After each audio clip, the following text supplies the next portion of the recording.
From KGW News, this is Straight Talk with Laural Porter. Hello and welcome to Straight Talk. I'm Laural Porter. Oregon Governor Tina Kotek was sworn into office in January, becoming the state's 39th governor. As one of her first acts as governor, she followed through on a campaign promise and declared a housing state of emergency, taking a more aggressive approach to addressing homelessness and a lack of affordable housing. Kotek is just the third female governor in the state, and along with Massachusetts Governor Maura Healey, the first lesbian governor ever elected in the country. In her inaugural speech, Kotek also promised to build bridges between Oregonians across the state. She said she's using Oregon's last Republican governor, Vicatia, as inspiration to listen and lead with the same authenticity. She quoted him in her speech. Here's what he said in his inaugural address. Quote, I have and will continue to listen, and not just only to those people who have the means and the urgency to press their case in Salem. I will go to our people to listen. I will go to every county of this state. I will be in your own communities, not talking to you, but meeting with you. April 19th marked Kotek's 100th day in office. Ever since the presidency of Franklin D. Roosevelt, elected leaders have been evaluated on their first 100 days in office. So in this week's episode of Straight Talk, we are joined by Governor Kotek, and we take a look at what she's accomplished and what she's learned in her first 100 days as the leader of Oregon. Welcome to my guest, Oregon Governor Tina Kotek. Welcome back to Straight Talk. It's been a while. Yes. You've been on Straight Talk before, but never as governor, so congratulations on your election. Thank you, Laural. It's great to be here. As you mark your first 100 days, what's it like being governor? Is it what you expected, what you hoped for? How is it hitting you here? It is such an incredible privilege to think that you have the opportunity and responsibility to help improve things. I still pinch myself every day. I'd still like, oh wow, I'm the governor. I mean, I worked in the legislature, you know that. It's different being governor. It's a different set of decisions you have to make. People ask you for different things. But it's a privilege, and I'm just so honored to be doing it. Well, you promised that you would visit every county in the state in your first year, all 36 counties, as part of your One Oregon tour. What's that been like? How many have you visited so far, and what's your big takeaway? Well, we've gotten to 8 counties so far. It's amazing. I love this state. I'm sure, I mean, anytime you can be out talking to people and listening to what's going on in their communities, it's just an amazing experience. I've been impressed by the can-do attitude. People be like, here's what we're doing really well. Here are some things that aren't going great. Here's how you could be helpful. No one is expecting me to come in and fix things. They want to be heard, they want to share. And whether it's housing and homelessness, mental health and addiction, talking to students in their schools, it's just been great, and it's inspired me and energized me every time I'm out in every county. And as I mentioned, you say that Vicatia is sort of your inspiration, the way he listened and the way he led. And I understand a lot of people at these listening tours have been really vulnerable. They've really opened up to you. How has that affected you personally?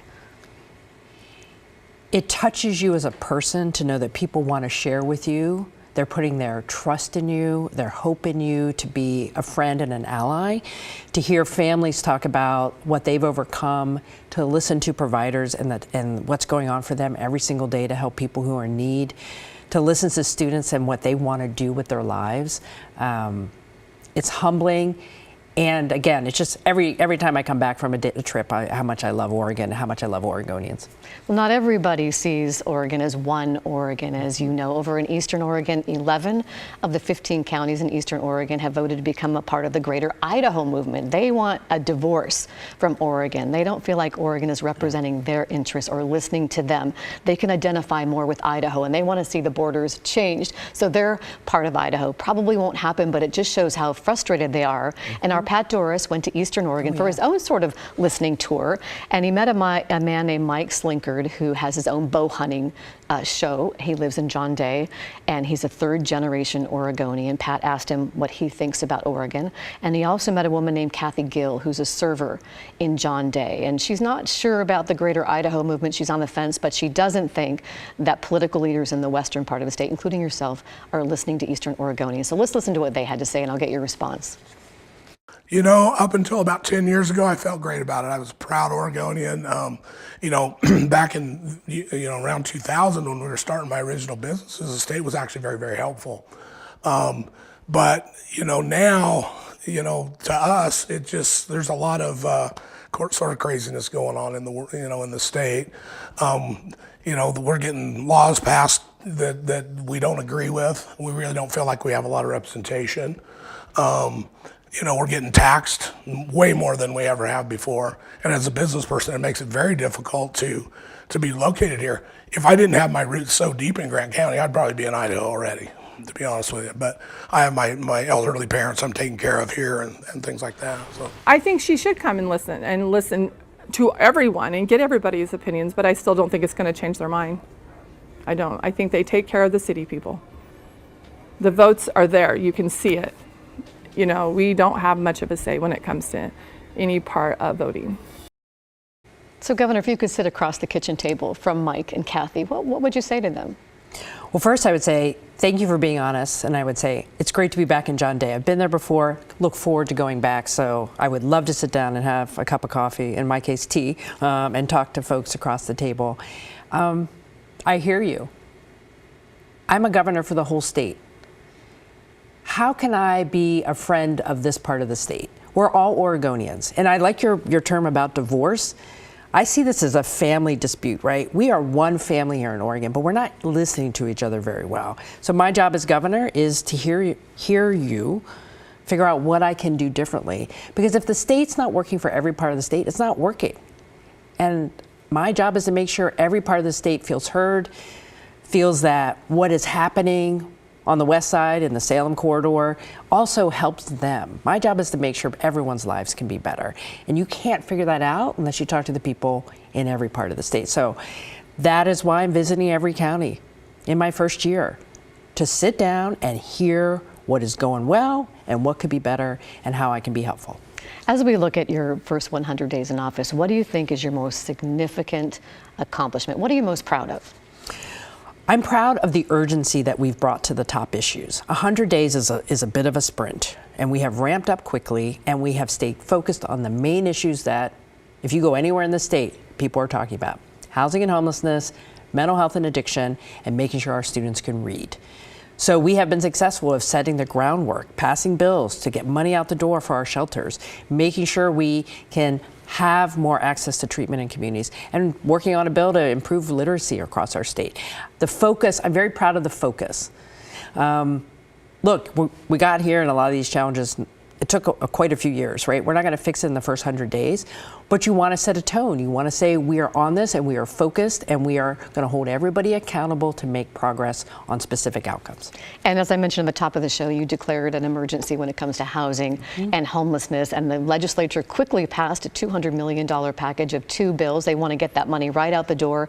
And last week, you already started distributing some of that money, but I'm sure you hear at some of your listening tours, Oregonians frustrated that they've passed a lot of measures with a lot of money. They've seen the legislature approve a lot of money to address homelessness, and they don't see things improving. Is this money, what you're doing now, really going to make a difference? I believe so. I agree. It is not just about the money. It is about the focus and coordination you're bringing. So the $200 million that was passed by the legislature, 155 of that it's going out directly to communities to prevent homelessness, to build more shelter capacity, to rehouse people who've been gotten into shelter but need to get into permanent housing. We have said by the end of the year, we will add 600 new shelter beds and we will rehouse 1,200 people. That is the floor. And the money that is going out, and it's going out this month, is for those specific targets. It's not like, oh, here's the money and we don't care what you do with it. No, I want to know you're reporting. I know you're actually hitting your goals. People expect progress, and I do too. And I'm going to walk alongside these communities and say, we're with you, we've given you money, but we got to hit our goals. And I think we're going to get there because we've brought this urgency to the issue. Well, because of your expectations for accountability, when you were doling out the money last week to Portland and Multnomah County, they were supposed to get over $18 million. You didn't give that money right away because you were disappointed in the collaboration between the city and county and also the details they provided. Let's listen to what you said last week at a news conference. In the case of Multnomah County and City of Portland, I'll be honest, I was disappointed that they didn't have more clarity. I've sat through several meetings about trying to understand existing capacity, who's paying for what, where does the money come from, what's the city committed to, what's the county committed to. They need to get their stuff together. And you've been meeting regularly, and you promised to, with Mayor Wheeler and Chair Vega Peterson. How would you describe that relationship when it comes to homelessness and housing, and what your expectations are? Well, I know that the mayor and the chair take the situation very seriously. I'm just asking very specific questions. It's not enough to say we'll get to it. It's like, well, how are you going to get to it? And my frustration with those resources was they kind of said what they wanted to do, but I needed more detail before I could say, yes, the money is coming your way. We're going to see that plan. I know they're going to get it together. All I know is people need to understand that no matter how daunting this problem is, there is a pathway to get people from the streets into shelter, into homes. We have to be absolutely focused on doing that. And that's the message I've to the mayor and to the chair. And I'm here to help you. But this is an everyday conversation, not like let's come, once a month. This is an everyday conversation because we have too many people living outside. The budget that you propose is $116.5 billion, but the lawmakers have about $32 billion that they can work with that's not accounted for. What else do you want them to do with that money when it comes to homelessness and housing, if you could have your way? That's a great question, because the money that was passed a couple weeks ago that we are now going to get out to communities, that's a down payment. We need a strong 2-year budget that puts $1 billion more into housing construction, both affordable and housing for permanent supportive housing for folks who need more services. Because you want to build like 36,000 units a year. Oh, right? yeah. So one of my emergency orders in my first full day in office was saying we have to have a new goal for construction, 36,000 units per year over the next decade. That's going to take a lot of work. And it's not just the state paying for this. It is a private-public partnership. We have a new council that's going to have very specific recommendations of how do you build it? What is your land availability? How do you fix permitting? How do you fix building codes? Who's going to build these homes? We have to have a workforce conversation. So you can tell from these answers is that it's not just a solution and walk away. It's a solution, and then you go down 3 or 4 layers deep and say, these are all the things we need to do to accomplish it. And I hear people say we want to address homelessness, and then they say they don't want more housing. I'm here to tell Oregonians, we will not solve our homelessness problem unless we also have more housing. Because we have a deficit, right? We have an to catch up. Incredible deficit. We're down 140,000 units. And that's with no one new moving here. That's right now. We have to build more housing. And we have to do it in a way that fits our communities, and I think we can do that. We shouldn't be afraid of change and growth, but it has to be smart, it has to be within our land use laws, and I think we can do that, and we won't get people off the streets unless there's more places for people to live. You've mentioned this, and you're also focused on mental health treatment, and you appointed a new director of behavioral health, Ebony Clark, who was the Multnomah County Health Director. She's been here on Straight Talk before. What do you hope she's able to accomplish in that role? The number one thing I hear from providers is there's not a coherent system. We're putting more money into the system, but we're not having outcomes. They're too disconnected, too many silos. Ebony and the team at Oregon Health Authority are going to come up with a better plan. We're going to use the money better, and we're going to say, no matter where you are, you have a place to get care. And we have to support the providers to do that work. That means helping them stay in the job, have reasonable workloads, get paid better. If there's no one there to take care of people, it doesn't matter how good our system is. So I think the First Lady, Amy Kotek Wilson, she's a social worker. We talk about this a lot. It's like the providers know what they need. Listen to the providers, build a better system, treat people better. Well, Ebony Clark has her work cut out for her, and one of the things that I'm sure you're very aware of is the drug crisis. Yeah. And the drug crisis in particular on Portland streets. And it was very evident in Southwest Washington and 4th earlier this month when police responded to 11 overdoses in just 3 days. 3 people died. We talked to a young man named Nate who overdosed, and he was revived after 3 doses of Narcan. And he overdosed right across the street from Pete's Market. And we also talked to a gentleman who works there, Russ Tambert, who expressed frustration with the situation he's seeing right outside his front door. So let's hear from Nate and from Russ. Took a really big inhale of fentanyl, and I guess I went out and I just woke up to a bunch of people surrounding me and swarming me, and so I guess I had been Narcan 3 times. Since the overdose, how many times have you smoked thus far? about 15 to 25 times today, and it's probably not even noon yet. I've been working here 3 months, and already I'm jaded to the fact that they smoke fentanyl outside because I see it every day. I walk by people, I don't know whether they're dead or alive, people trying to resuscitate them, coming in asking for Narcan. Do you think the city and police are doing enough to help this crisis? They're doing all they can. I mean, their hands are tied because it's not illegal.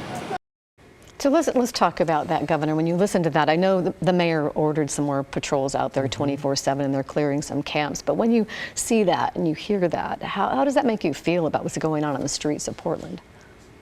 I'm frustrated for our small business owners. I'm frustrated for Nate, who's trying to get sober and clean. What I would say to Nate is, I'm glad you're trying to get your life on track. My job is to help you get the help you need. What do you need? If you're on the streets right now, we got to get you into a shelter where you feel comfortable so you can get connected to services and get you into housing.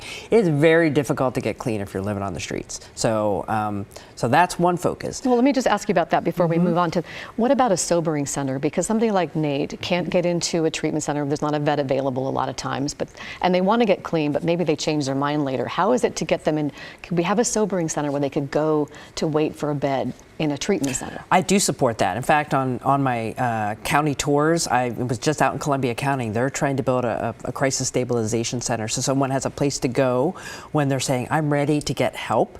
They have a place to stabilize before we can find them a bed for treatment. You absolutely need that. We are under-resourced in Portland, and I've been talking to the city and county about making sure we can go down that path. Absolutely necessary. When you are ready, whatever that moment is, there has to be a place for you to go. And we are really missing that. So we have to work on that. And for the small business owner or for the folks working in the stores, I'm talking a lot with the mayor about increasing public safety resources. It is not legal to sell illegal drugs like fentanyl. You cannot, you should be cited and jailed for doing that. You can use it, but not sell. Right, and that's a very small personal use. I don't support people shooting up on the streets, right? We have to make it easier for people to get the help they need or a safer place to do that. But right now what we have is not sustainable. So it is a public safety response. It's a treatment response. It's a both and conversation. But what I was hearing is people were selling on the streets. You can't, that's illegal. Well, what about Measure 110 that made decriminalize use of small amounts of drugs? What about modifying 110 so that there are more consequences, so that if people use, that they have to get treatment? Or something like that, because that's how Portugal does it. We modeled this after Portugal, but we don't have the consequences. We don't have any teeth. They just do citations, and that's pretty much it. Well, we're not even doing some of that. When the measure was passed, we kind of just stood back and said, okay, it's just going to happen. I have been spending time with the Oregon Health Authority, making sure the Measure 110 money is being effectively used to provide more treatment options. And it is. We have thousands of more people getting access to peer-supported services, housing services they didn't have before, to get sober. In fact, I'm visiting with providers when I go to counties and ask them, what are you doing? What do you need? How are your 110 dollars being used? I also think it is critical to work with law enforcement. There's money in my budget to train law enforcement officers. It's like, okay, you encounter someone who's using on the streets. What do you do? The citation is important. It is important to connect them to the hotline. It is important to connect the hotline person to treatment, right? We're dropping the ball in terms of what the measure asks for. So my job right now is to make it work a lot better because that's what voters support. So no modifications to 110, just try to enforce what you already have? Well, there's a couple modifications being done by the legislature to clarify how the funding is being done and some of the other tweaks, because there's no measures ever perfect. But I'm focused on the treatment side and making sure law enforcement understands how to connect people to the treatment.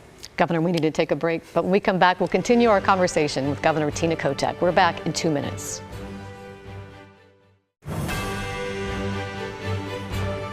Welcome back to Straight Talk. I'm Laural Porter, and we're talking with Oregon Governor Tina Kotek as she marks her first 100 days in office. Governor, once again, welcome back to Straight Talk. Let's talk about the CHIPS and Science Act that Congress passed last year. Might sound a little dull to some people, but really not, because could mean a lot of business for Oregon, because Oregon got stung last year when Intel decided to expand, but it took all the billions of dollars to Ohio instead of Oregon. So this CHIPS Act is meant to provide billions of dollars for companies to be able to build or expand manufacturing facilities. How important is it to you to make sure that Oregon gets some of that action? Oh, it's really important. And we deserve to have that money. We have 15% of the national workforce in the semiconductor industry today. We are well positioned. We have lots of assets here, from Intel to our entire ecosystem of the semiconductor industry. And for those who are watching, those little chips, they're in your car, they're in your devices. We make them here, right? We've done research and development on those types of chips at Intel over the years. We are a research hub. We have the workforce. We can build a bigger workforce. These are well-paying jobs. And people need to know that chips need to be made in the United States. The Secretary of Commerce was here a couple weeks ago. It's a national security issue. The United States needs to make more chips in our country. And so Oregon, we have the workforce, we have the know-how. This is Silicon Forest, come on. The money should be here. We can grow here. And fortunately, the legislature has stepped up. We're going to have additional tools to, support our existing companies and also maybe lure some new ones. Well, let's talk about one of those tools that's somewhat controversial, a change to a 50-year-old land use law to allow for more semiconductor development on land that they need. Land is a big issue for people to locate here. The legislature passed a measure, you signed it into law, that gives you the power to designate up to 8 sites, 2 of which could be 500 acres or more, and 6 that are smaller. There are Republicans and Democrats who oppose that land use change because it was designed to protect farmland, to limit urban sprawl. It was passed under Governor Tina Kotek. Why did you think it was important to change that land use law? Well, I believe and support our land use system. And we have a unique opportunity with the National Chips and Science Act. What that bill does, it comes with resources for some incentives, but it also says if you need to have some land outside of an urban growth boundary, here's an additional tool. But I want people to know that I'm going to protect our farms, have thoughtful conversations. We have a lot of available land within urban growth boundaries now, but if we need a larger plot, we're going to have a very good conversation before we do anything that could affect our farmland. We don't know, but it is really good to have that tool. If somebody doesn't want to sell, would the state be able to take that land? Well, my understanding is there are existing plots outside of urban growth boundaries that would fit those criteria in the bill. My question is, will we need to access those? I don't think we know yet. We'll be doing outreach to companies to see if they want to grow here. But we have a lot of companies who want to grow, and they have the land within their boundaries now. Well, let me ask you, at the end of your first year, how will you measure success? Are there fewer people living on the streets? Do more people have access to the care they need when they want to get sober or address their significant mental health issue? Are people feeling safer? I know that might sound very vague, but I think I also want to look at the numbers. By the end of this year, our goal is to rehouse 1,200 more households and build 600 new shelters. Did we hit that mark? How are students doing in school? I have a literacy bill that I'm hoping to pass with investment for this upcoming school year in the fall. Are we putting more tools out there for our students to read? I'm going to be concretely looking at those main topics and say, have we made progress? And I'm going to be honest with people. If we haven't, I'm going to tell them. And if we haven't, I'm going to, take responsibility and move forward. This isn't politics as usual. We have to change how we do business if we're going to solve our biggest problems. And what do you hope Oregonians, how do you hope they measure your success at the end of your first year, at the end of your first term? Do you feel that state government has your back? Am I being transparent? Are we making progress in the areas you care about? And have I listened? Do you feel heard in all parts of the state? I am hoping, I'm going to work really hard to get there, but I think those are very concrete things that people can say, yep, I feel better. I think we're doing a good job. About 20 seconds left for a final thought to leave with viewers tonight. I want every Oregonian to know that I am excited to be working with them. And there are challenges out there, but people should be hopeful. Hopefully they can be engaged and be part of the solution. This is not one person, and it is not one set of government leaders doing the work. It's all of us solving the problems together. Governor Kotek, thanks for joining us. There were a lot of questions I wanted to ask you, but the governor has graciously agreed to stay for a bonus round because I do want to talk about the kicker rebates. I know a lot of people want to know how much money am I going to get back next year. So we're going to talk about that in the bonus episode. You can find that on KGW's YouTube channel. You can find it online and also on our podcast. You can find our podcast wherever you get podcasts. Search for KGW Straight Talk. Thank you for watching and for listening, and we'll see you next week for Straight Talk. My thanks to Governor Kotek.